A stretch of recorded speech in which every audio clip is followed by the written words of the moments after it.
The German infantrymen used a myriad of weapons in World War II, from Poland to France, from North Africa to the depths of the Soviet Union. Now you will learn what those weapons were.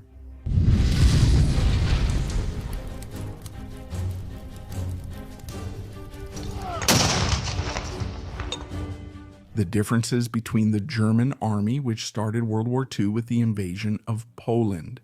In 1939, to the force that surrendered to the Allies in 1945, the differences are remarkable.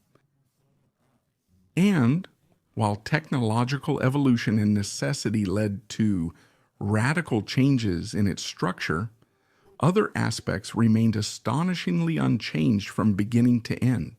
And in the midst of all this turmoil was the German infantryman, also known as Lanza, the young man who marched through numerous countries and even distant continents, facing gradually increasing resistance, which ultimately obliterated any chance of victory for him on the battlefield.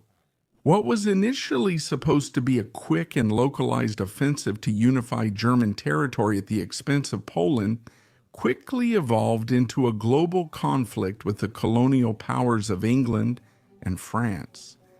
And despite the brief triumph over the latter, in no time, the German soldier found himself bogged down on the largest front in history within the vastness of the Soviet Union.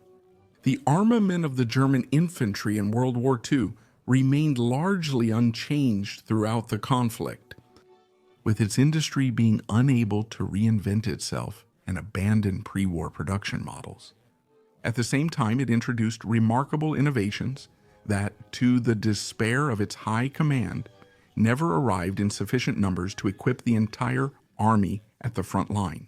The constant bombings that spread chaos throughout the industrial infrastructure and the entire German war effort, as well as the failures of its own logistics amid the uncontrolled expansion of its front lines. Between 1941 and 1943, this also led to a lot of foreign war material being adopted for use by German infantrymen, which further increased the disorganization and complexity of keeping their army properly supplied. Any study on this subject will necessarily be long and complex, but we will start with a review of the most classic and widespread weapons used by the German infantry soldier of World War II. And there is no more suitable starting point than their standard infantry rifle, the well-known Mauser K98K, a weapon whose origins can be traced back to the Gewehr. 1898, hence the 98 in its name. It was, in fact, a direct successor to the 98B carbine, introduced by the German Army in 1923. Despite the name, the weapon was always a high-powered rifle and never a carbine. And it was only named that way to circumvent the weapons restrictions imposed by the Treaty of Versailles. Since it was a rifle shorter than the 98B version, it received the suffix K, the lowercase of the German word kurz, meaning short.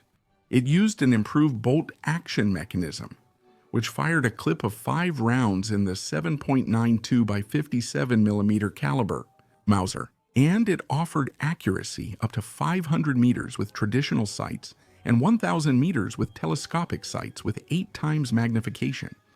The Third Reich officially adopted the K98K as the Wehrmacht's standard rifle on June 21, 1935. And it was the loyal companion of the German soldier throughout World War II, from the triumphant period of the Blitzkrieg to the final defense of Berlin in 1945.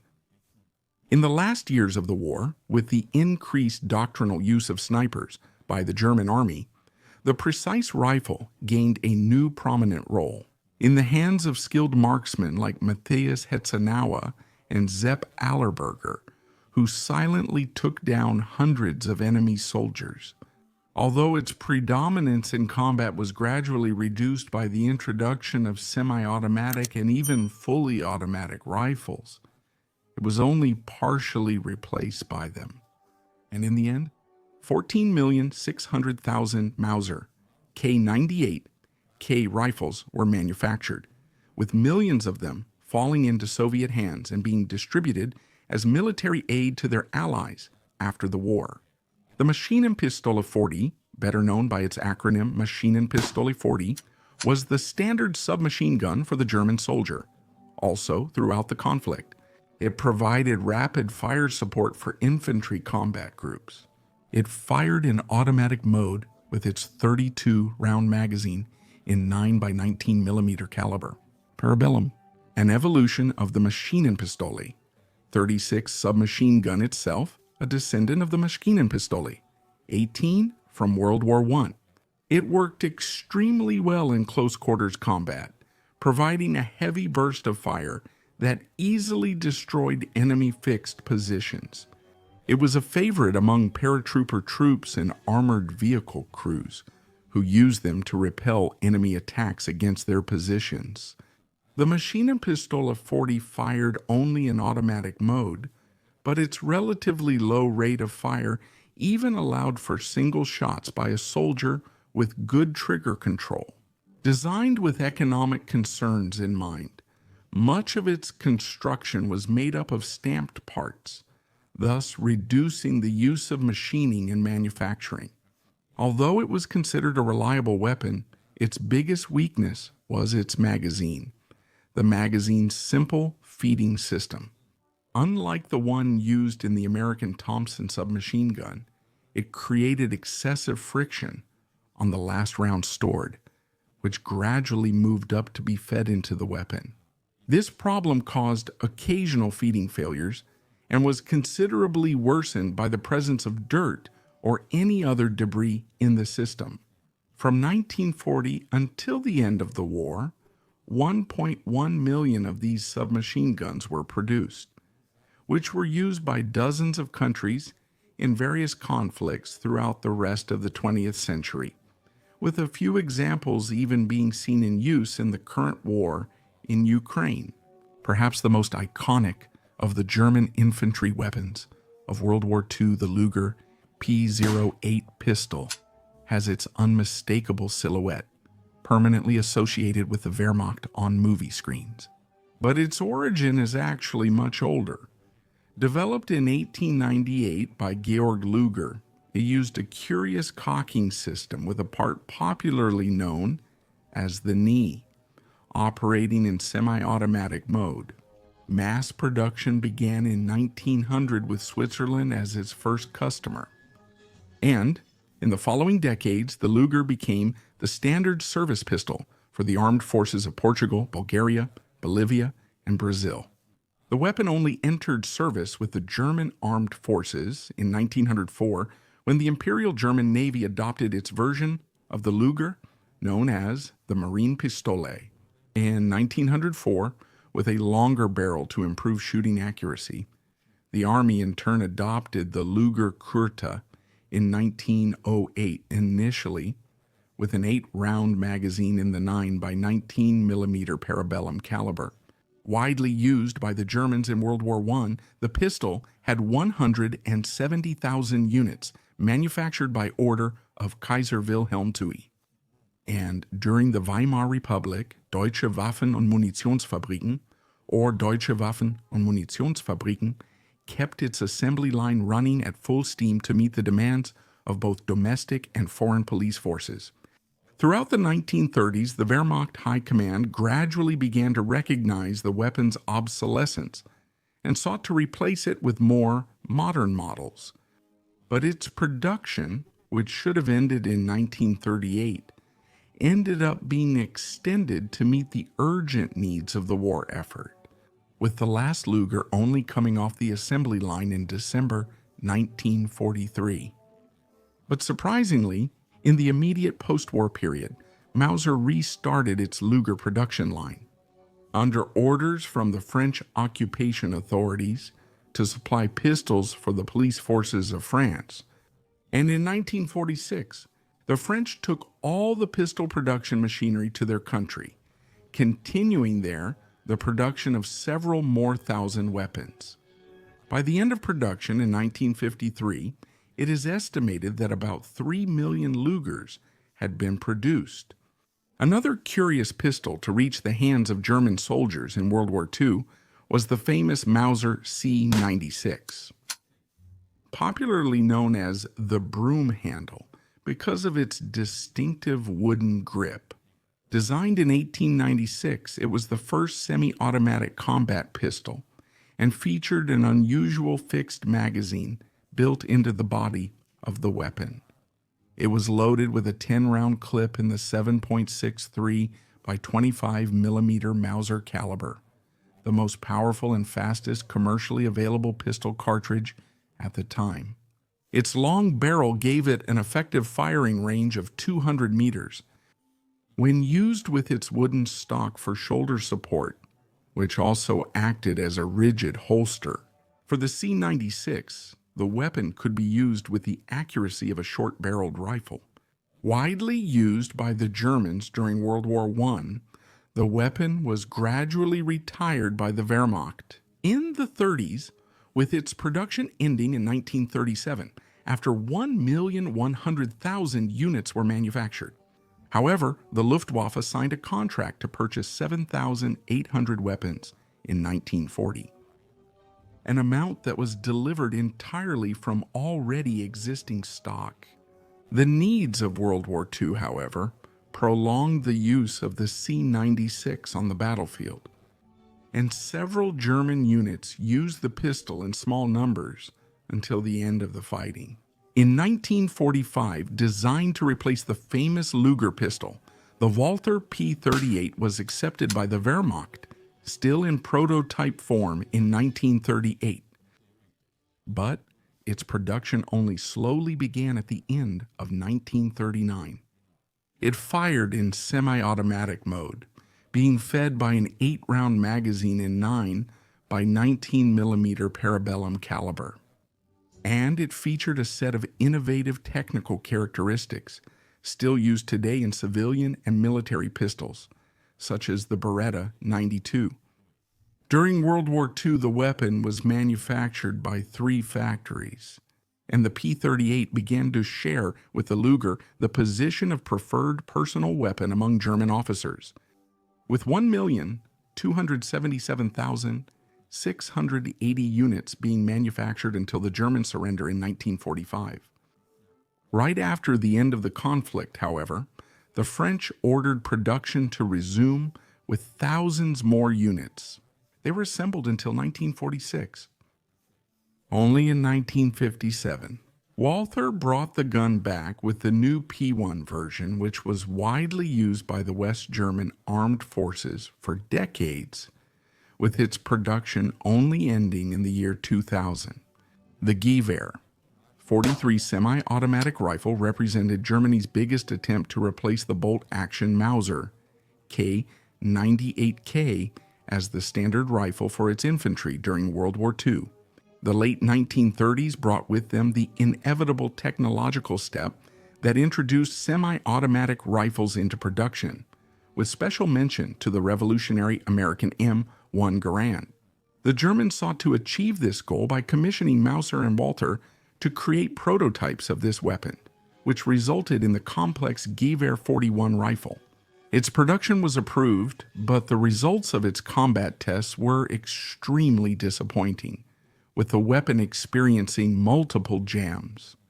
But with the start of Operation Barbarossa, the German invasion of the Soviet Union in June 1941, several examples of the Soviet semi-automatic rifle Samozaryadnaya Vintovka Tokareva 40 fell into German hands and were sent to Germany for evaluation. Tests showed that the Soviet rifle used a short-stroke gas piston system, which was extremely simple, and this system was copied and adapted for use in the German rifle, resulting in the G43 model, which entered production in 1943. Using a 10-round magazine in the 7.92 x 57mm Mauser caliber, the G43 had an effective firing range of 500 meters, which was extended to 800 meters when equipped with a scope. ZF-4 sniper scope offers 4x magnification. Although it was a weapon appreciated by the troops, the moment it went into production was already desperate for Germany, and the G43 never managed to replace the bolt-action rifle. By the end of the war, in 1945, the Mauser had a production number of 402,713 units. After the war, the G43 remained in use for many years with Czechoslovakia, as well as with the border troops and police of East Germany. And in Brazil, a local version was even produced by Imbel under the name M954 carbine between 1954 and 1964. The Fallschirmjägergewehr 42, better known by the initials Fallschirmjägergewehr 42, was an automatic battle rifle. Introduced in 1942 for use by German paratroopers in combat. Being considered one of the most advanced weapon designs of World War II, the Fallschirmjägergewehr 42 combined the features and firepower of a light machine gun, firing in automatic mode in a lighter and slightly shorter body than the standard infantry rifle. The Mauser K98K, using the same ammunition as it, the 7.92 by 57 mm Mauser caliber, featuring good accuracy with an effective firing range of 600 meters. It was, however, a weapon far from perfect. Its 20-round magazine attached to the side tended to unbalance the weapon, and along with the high explosive power of the Mauser cartridge, made bursts practically uncontrollable. The problem was mitigated by a complex system that helped control the recoil of the shots. But the Fallschirmjägergewehr 42 had its best ally in its fire mode selector, and the paratroopers tended to prefer the semi-automatic fire mode. Introduced in combat during the rescue of Mussolini at Gran Sasso in September 1943, the weapon really saw large-scale use in the Normandy campaign, especially with the 2nd Paratrooper Division, which operated about a quarter of all Fallschirmjägergewehr, 42 units produced. Producing the complex weapon was a major challenge for Germany's struggling war industry in the final years and up to the surrender. In 1945, only 7,000 units had been manufactured, never reaching enough numbers to equip all Fallschirmjäger units. The Sturmgewehr 44, or STG 44, is considered the first operational assault rifle in history. It was introduced in 1943 under the designation Maschinenpistole 44, or Maschinenpistole 43. Its appearance on the battlefield was a shock to the enemies of the Third Reich, because for the first time an infantry rifle was able to fire accurate bursts in automatic mode. This was because the weapon used a reduced power cartridge in the caliber 7.92 by 33 mm Kurz, which drastically reduced the recoil of the shots. With a curved magazine of 30 rounds, the STG-44 had a maximum accuracy of 300 meters in automatic fire and 600 meters in semi-automatic mode. This capability was ideal for increasing the defensive power of small German infantry units fighting on the Eastern Front, which in the final phase of the war faced frequent Soviet attacks. With it, they were able to exact a much higher price from the Red Army. Its production was extremely challenging due to its complexity and cost, but the weapon was given the highest priority. And in the end, 425,977 units had been produced. The Sturmgewehr 44 was primarily distributed to elite units of the Waffen, SS, and the German Army, mainly on the Eastern Front. But it reached significant numbers in the fighting on the Western Front by the end of 1944, with some units even being distributed to the German troops defending northern Italy. After the war, the rifle was evaluated by the Russians, and the introduction of the legendary Avtomat Kalashnikova 47 just 2 years after the end of the conflict sparked an endless debate about how much inspiration the Soviet weapon took from the original German one. So, do you want us to continue this list of German weapons with grenades, machine guns, mortars, and flamethrowers. Let us know in the comments, did you like our content? Well, if you liked this video, don't forget to share it with your friends. Also, give us a thumbs up and subscribe to Solidaguerra so you don't miss anything else. I'll stop here for now. And I thank you again for watching. And a big hug from Solidaguerra.